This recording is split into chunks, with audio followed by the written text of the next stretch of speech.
Olá meninas, eu sou Andréa Faulhaber, escritora, eu cuido dos canais Relatos de um Lar, onde eu te convido a voltar à essência, não somente a sua essência feminina, mas a sua essência com Deus, a sua alma, aos valores profundos. Sabe quando a gente sente aquela falta de sentido na vida?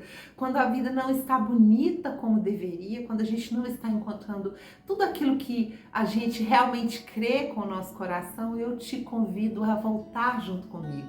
E nessas 3 semanas eu vou te chamar para algo. Além disso, eu vou te chamar para o chá, para o momento da gente conversar sobre como sermos virtuosas. É isso mesmo, eu quero te convidar a aprender aqui com a palavra de Deus, o que significam aqueles versículos tão incríveis de Provérbios 31, que nos chamam a uma feminilidade de acordo com a vontade de Deus, completamente diferente dessa coisa empoderada que todas nós sentimos que não é para nós. Muito bem, esse texto, na verdade, é uma profecia ensinada pela mãe do rei Lemuel, uma mulher que andava aos pés do Senhor e que nos ensina como sermos mulheres virtuosas. Em cima dos conselhos que essa mãe deu a este rei, que era um homem que também cultivava profundas virtudes, e vocês bem sabem que no Oriente as virtudes, a sabedoria sempre tem um espaço muito claro, muito definido, e é sobre isso que nós vamos falar. A mulher virtuosa, ele diz aqui, quem a achará? Eu tenho recebido de alguns irmãos aqui uma pergunta: onde eu posso encontrar uma mulher virtuosa para me casar? Olhem bem aí, meninas. Onde eu posso encontrar neste tempo em que há valores distorcidos uma mulher que seja feminina, virtuosa? E aí não estamos falando de trabalho doméstico, mas de atributos de alma, de atitude, que ajudem uma família, um homem, a sociedade, o trabalho a ser muito melhor. Porque esse é o papel de uma mulher virtuosa. O papel que nos foi dado lá no Éden de adjutora tem a ver com ajudar o ambiente a fluir com profundidade, com beleza, na direção daquilo que Deus tem. E acontece que está difícil, já estava difícil naquele tempo do rei Lemuel, achar mulheres virtuosas. Então, se você deseja ser virtuosa, esse bate-papo de 3 semanas é para você, e fica aqui comigo, porque ao final de tudo isso nós vamos estar conversando tanto no direct quanto nos comentários sobre as soluções que nós encontramos juntas para sermos virtuosas. Depois dessa pergunta, ele diz que o valor dessa mulher excede o de finas joias. Por quê? Se você tem joias finas, você pode comercializá-las e ser uma pessoa rica, você pode circular nas mais altas rodas. Ele está dizendo que isso não se compara ao valor de uma mulher virtuosa. E realmente, você já percebeu que quando parte desta vida uma mulher preciosa, virtuosa, seja ela mãe, avó, seja ela uma mulher proeminente aí nos meios em que a gente passa, as pessoas entram em pânico, porque elas sabem que ninguém vai conseguir bordar, alinhavar as coisas nos ambientes escolares, na mesa da família, aí no trabalho, dentro de um hospital, como uma mulher que é virtuosa, que tem esse coração assim cheio da virtude de Deus. Então, é isso que você quer para você? Vamos lá, a nossa primeira dica desse dia compreenda quem você é diante de Deus. Você não é como qualquer mulher aí da face da terra, embora nenhuma mulher seja qualquer, porque Deus colocou em todas nós esses atributos, só que algumas ainda não reconhecem e não sabem. Acontece que você é uma mulher segundo o reino de Deus. Então caminhe conforme o padrão de Deus. Reconheça o seu nível. Não desça ao nível da comparação. Não desça ao nível de seguir modinhas. Não desça ao nível de ficar procurando em todas as redes, em todos os vídeos, em todos os conselhos de qualquer mulher da vizinhança, aquilo que Deus tem para você. Primeiro cultive o seu jardim de oração. É o seu jardim de oração oração com o Senhor Jesus e aqui com a palavra de Deus, que vai te mostrar o quão preciosa e virtuosa você é, que vai te trazer respostas claras.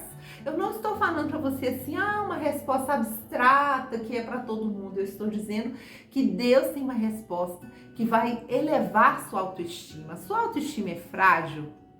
Se a sua autoestima ela tem sofrido com os ataques do inferno, com algumas situações familiares, para de procurar na psicologia moderna e nas referências deste mundo quem você é.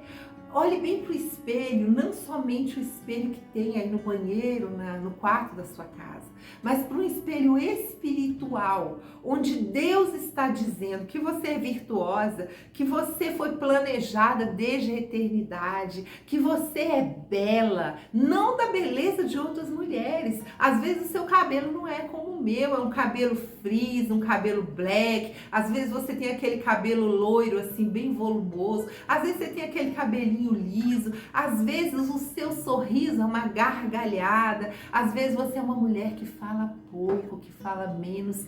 Deus está dizendo que Ele planejou você para ser como uma joia, que o valor que excede ao de finas joias. E algumas traduções diz ao de rubis, que era uma das pedras mais valiosas daquele tempo.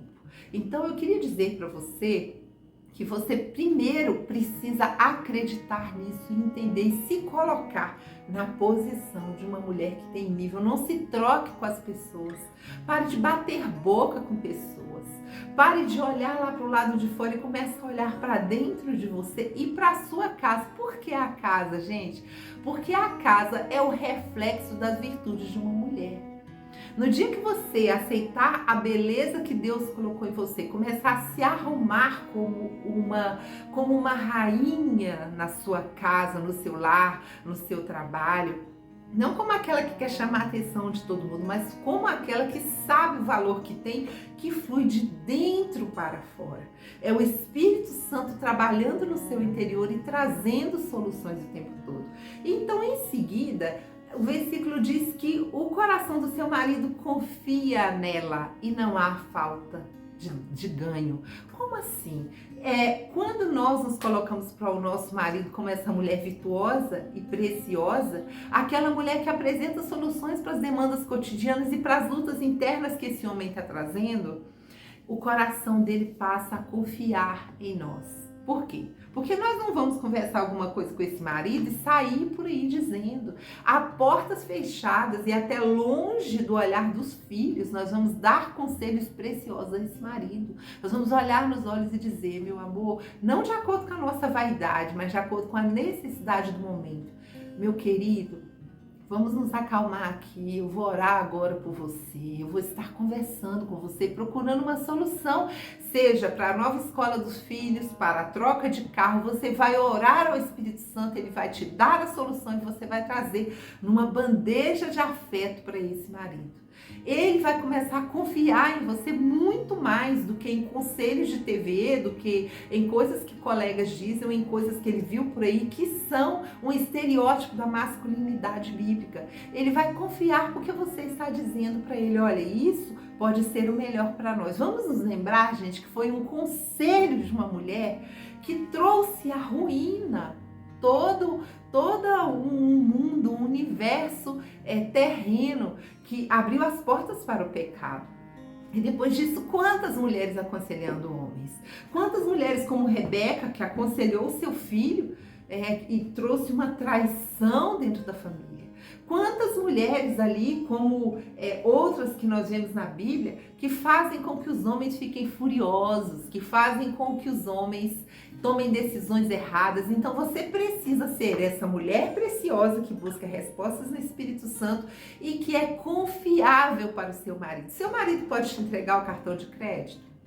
Ele pode ficar tranquilo que você vai devolver esse cartão para ele e falar, não, esse mês nós não vamos fazer este gasto.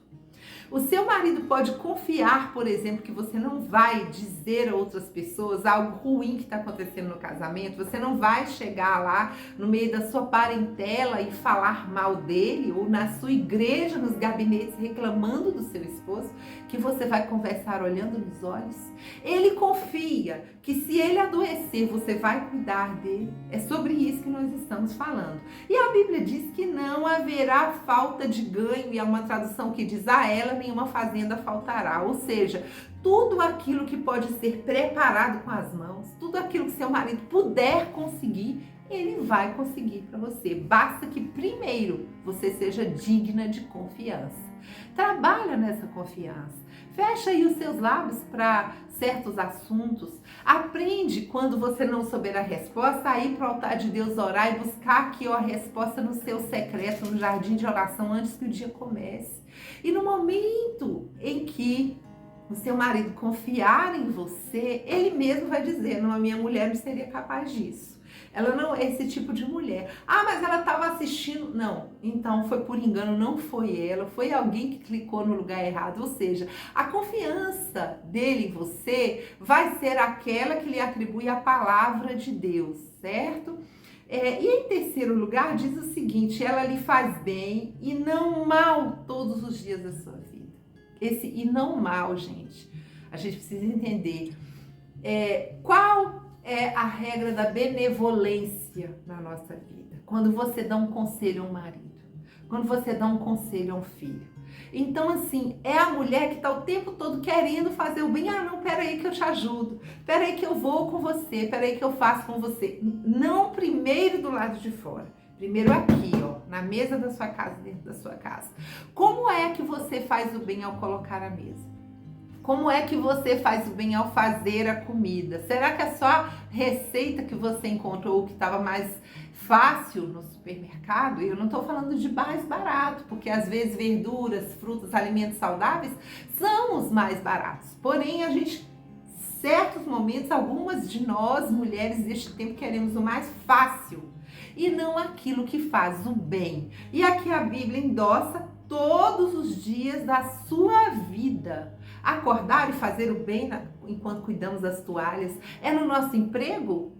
Como é que nós fazemos o bem ao nosso marido enquanto estamos no nosso emprego? Será que a gente liga para ele? Será que a gente o ajuda a estar mais feliz naquele dia? Será que nós dizemos alguma coisa que é rica? Será que a gente encomenda ali pelo nosso celular algo que vai chegar na nossa casa, que vai agradar o nosso marido? As nossas roupas agradam esse marido? Nós fazemos o bem ao coração dele? Ou nós o deixamos sobressaltado com aquilo que a gente diz, com aquilo que a gente provoca, com a falta de sabedoria ao conversar com os filhos? Ou o marido entra dentro das portas da casa e você já está levando problemas para ele? Em seguida, a Bíblia diz que a gente busca lã e linho e nós trabalhamos com a nossa própria mão, ou seja, é uma mulher que não é preguiçosa, uma mulher que aceita batalhar no dia a dia ao lado desse marido, é uma mulher que aceita ser essa riqueza da casa trabalhando de boa vontade, não de má vontade. Ela vai para a cozinha, não é de má vontade, ela cria coisas para a família de boa vontade. E vamos terminar dizendo que essa mulher, ela vai longe para conseguir isso. Ela é como um navio mercante, ela viaja em busca de soluções para ser o bem da sua casa. Ela pesquisa preços, ela pesquisa soluções para a mesa de aniversário. E por fim, aqui diz que ela se levanta ainda de noite e alimenta a sua casa em oração, com aquilo que pode ser o melhor para a família, e que ela dá tarefas às suas servas. Você tem dado tarefas aos seus filhos?